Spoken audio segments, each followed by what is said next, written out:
Well, hey, what you guys are doing is actually we're not gonna get to that right now. Not yet. Too early. Teaser type 2.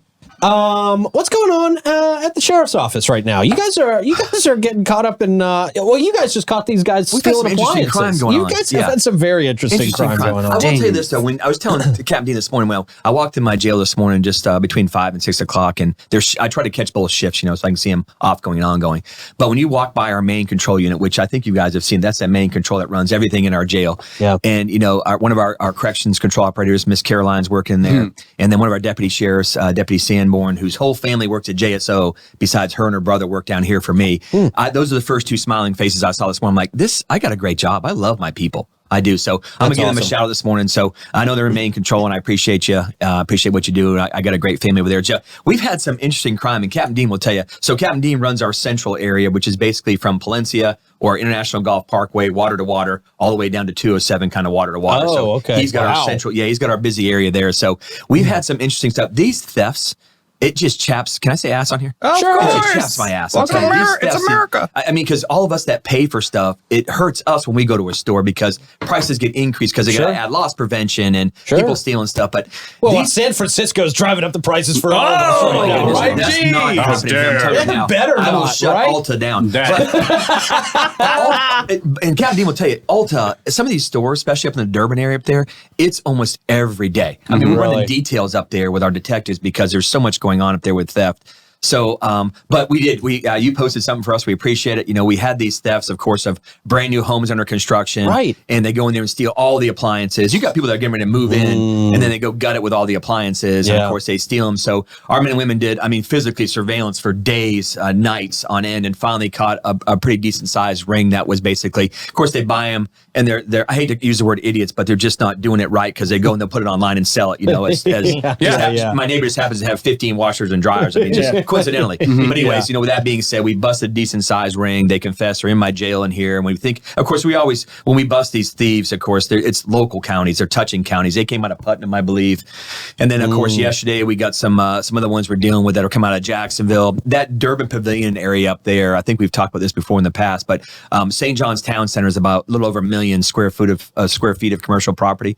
The Durban Pavilion, which is in St. Johns County, northern St. Johns County, will be double that size, almost over 2 million square feet of commercial property. So we're really having to hone in on technology-based, policing-based up there. And just these thieves just crack me up. It's like, if they would put that much energy into their jobs, they'd be one hell of a manager of a decent job. It also cracks me up on the placement of stores too, because sometimes these stores are really close to like highways. Like I never got why the outlets were by 95.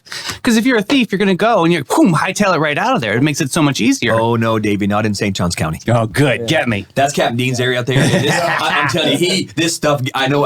It just again, a thief to me is like, why? Yeah. All of it. There's plenty of jobs out there. They work harder. They do. They work trying to get away to not work. Well, which is crazy. I don't want to get too far in the weeds on this, but I think you had talked about this before. But his crew out there at 95 had just had enough and really, I'm knocking on wood somewhere. We've been so aggressive with the policing techniques out there at the 16 and 95 at the outlet malls. It's kind of died down just a tad bit because it was like thousands of dollars a day, and his people and him were like, we're not in St. Johns County. I remember, yeah. So we had a minivan try to run over a deputy sheriff, one of our deputy sheriffs. Remember that? Yeah. And we finally caught him. So again, just a lot going on in little old St. Johns County, but not violent crime, which is good. And some of these cases you ask about, Pete, and we don't mean to be disrespectful, but there's some mental health issues going on out there. So we talked about before the show. Yeah, we're not here to embarrass people. So we're not going to talk about those that people are in mental health crisis and they do we'll just say the oddest things. Yeah. So we try to not embarrass people. It's not our job. Our job is to take people and get help for them. So we've been busy though. His crew, I got one of my most aggressive police officers that I worked together my entire life with running our central area, which is, I would say 16 and 95. It's one of our more prone to crime areas in St. Johns County. Yeah. And then I would bump that up to the north region of 210 and 95 is not too far from that. But Captain Dean and his crew, and he's involved too. He's as bad as I am with traffic stops, being involved and getting out there, leading by example, leading from the front. But our men and women are phenomenal. And they're killing it out there. Yeah, I was a victim of a crime out there. I went through Chick-fil-A the other day, and they left off both my French fries. They left off both your French fries? This guy. That's rude.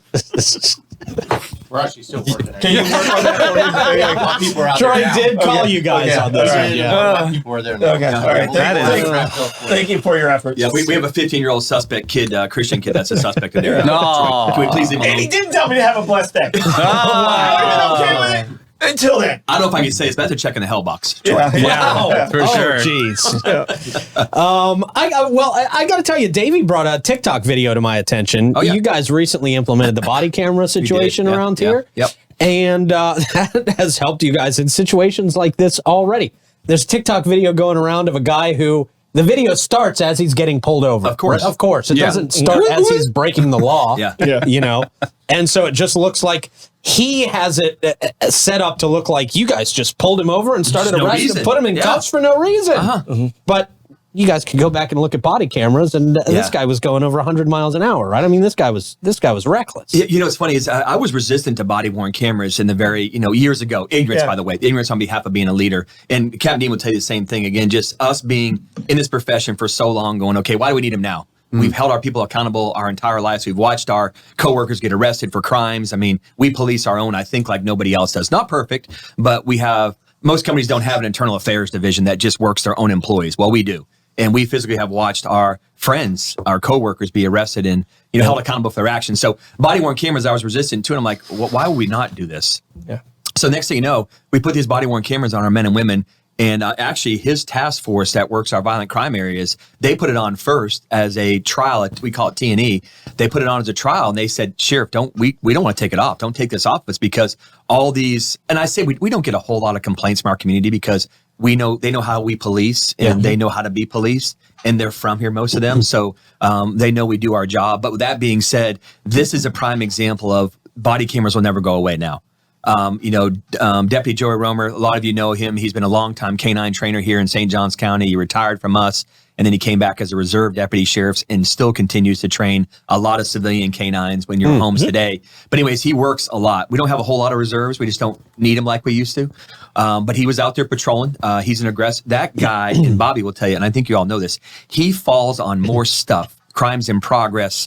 I mean, the guy is just that guy that's a magnet to people committing crimes. Anyways, he pulls this guy, I think it was 98 miles an hour. He clocked him at doing, pulls him over.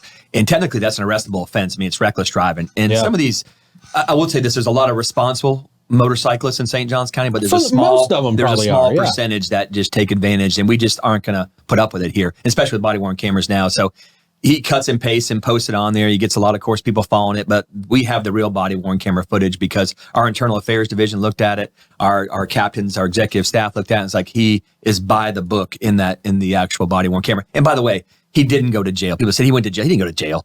I mean, he was given a notice to appear, which is like going to jail. So instead of going to jail, you get a notice to appear in court. So again, that video just shows a small piece of a much longer, bigger picture that's all caught on body-worn camera. Yeah. Save this again. And Captain Dean will tell you, I don't know how many more times where I don't look at body-worn camera. The only time I've watched body-worn camera is when Michael Kunovich was dying in the line of duty. I thought it was important that I saw the camera to explain to his two boys, Mike and Max, of how Dad died. But besides that, my staff will tell you, I don't look at body-worn camera. I don't have time to do it. And I don't think it's my job to do that. That's what we have internal affairs for and captains for. But again, we have squashed a lot of bogus complaints on my deputies of, it's kind of, I had to laugh. We had a case on a Saturday morning. A lady was arrested for drunk driving at like 9 o'clock in the morning on a Saturday morning. And there were some derogatory things said by the complainant that the way she was treated by my deputy sheriffs. So I usually immediately call the captains. I knew who the lady was. She called me. So they reviewed the body-worn camera footage. They said, Sheriff, I'm not sure if you could ask for better, basically a makeup of what our agency looks like. We had a Pacific Asian male deputy sheriff, a black male deputy sheriff, and a white male deputy sheriff. I don't know how better you get. And she happened to be a black female arrested for this crime. Well, they looked at the cameras like, Sheriff, there's not, as a matter of fact, they were like, they overkilled her with kindness. Yeah. And she treated them the same way. There was not one negative thing said in there. Wow. It just was exaggerated maybe because of what she was under the influence of again. So I think it's, and the other thing too, I have physically watched our deputy sheriffs take their cameras off and then they'll film evidence in the car before they touch it. So that that's like the old Polaroid days. We used to take the Polaroid out and snip the photos.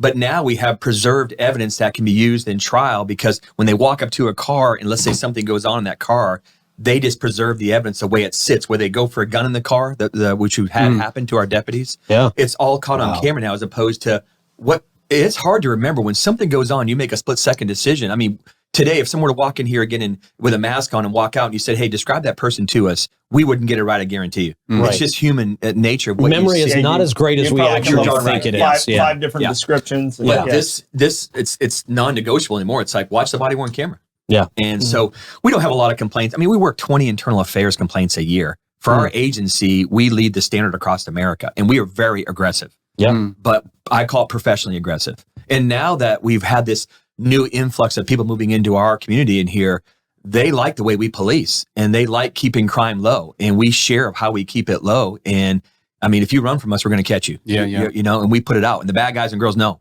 Come to St. Johns County, your journey ends here. Absolutely. Yeah. And you guys do an amazing job. And you know, there's been a lot, we've been discussing a lot. Have you been keeping up with the ordinance for the city?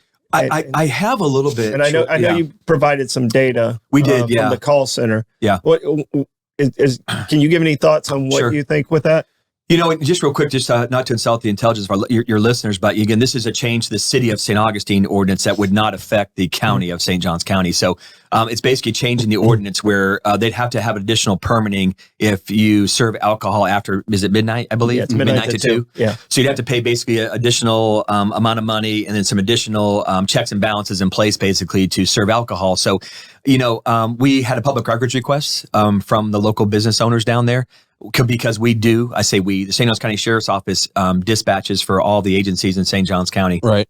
So we have that data. And then also, too, we have Smart Cop, all 3 agencies, law enforcement agencies. So we can share that data. So public records request came in. We did it. We kind of sat down and kind of washed through of, you know, what calls are kind of multiple. Sometimes you get one call and you could have 4 stamped calls for that because it's a coding thing, right? It is, but you might have Bobby from the sheriff's office respond. So now that's a different agency. So you might have 3 or 4 codes. So again, we just kind of broke it down a little bit.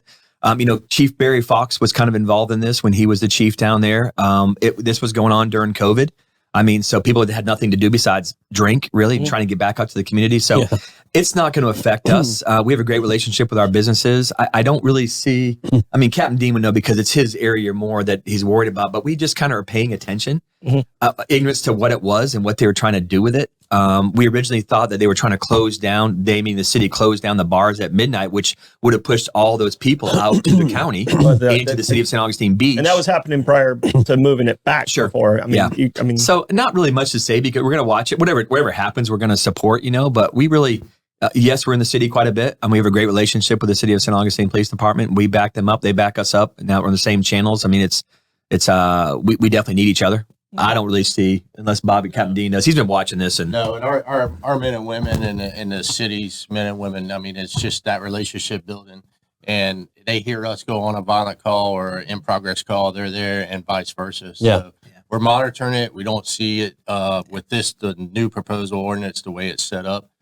We had initial concerns, but I think the way they're going to do it, I think we're going to be okay, but we're going to monitor it. Yeah, I mean, the data was very important on Monday's meeting. I mean, you know, it kind of broke down exactly the percentages and stuff like that. Yeah. So I knew you guys had some participation in some of that data. I just didn't know if you guys had any input at all. We haven't really been asked by the city to get involved in all. And I in hindsight, I wish Captain Dean would have been more involved if we would have known what was kind of going on. But, you know, Chief Michaud told us it kind of died. The ordinance kind of died. Yeah. And then now it was brought back up like within the last 30, 60 days. So it kind of caught us off guard. I think when I actually called the chief, she didn't even know about it until, you know, she was in a meeting. It was brought back up. So again, we'll drive on and figure it out. You know, one thing we're not going to do is, of course, we're not going to be, we are not in fan of arrests for ordinance violations, especially that kind. It's very unique for us. I mean, we're already dealing with, you know, the open container all the time from the city of St. Augustine. So I hope it's just a fine amount, I think. But those people are going to comply. Those business owners, I mean, they know what they're doing. But I guess I read it. It's a little muddy. That's what I just don't think it's ready. I have to agree with you. I just don't think it's ready. And I don't understand why they didn't talk to you guys. I understand the intent. Zero. I understand the intent, but I just don't think it's ready. Yeah. So there's one more chance of them pushing it. What did it go through? Did it go through It's first reading. It was 3-2 first reading, and the third vote was very on the fence. Really? No, and then the mayor. I mean, there's no other word to use. I mean, got bullied the vice mayor to voting for it, and I hate teared her down. So 3-2. It was 3-2. So there's one more reading in 2 weeks. That was the first reading. Yeah, it was the first reading. Gotcha. So it's I think on the 24th. Is that right? 25th. 25th. Yeah. So it's in like 2 weeks. Well, and I still haven't seen the follow up to that. I checked the city's agenda this morning actually, and still haven't seen where they've scheduled that workshop with business owners. If I'm not mistaken, though, doesn't the law change October 1 about municipalities? Yes, that's why they're trying. And that's the part that's sitting well with business people. Pushing through quick. Yeah. DeSantis put the kibosh on that with legislature, with that new legislature, I should say. I say DeSantis. It just has to be House of Reps and House of Reps. Yeah. Gotcha. Okay. It's interesting, and I'm going to be sitting down with Dee Brown and Chief Michaud today a little bit, actually, to talk to them about that ordinance. They know because I know it's their their kind of thing. But yeah.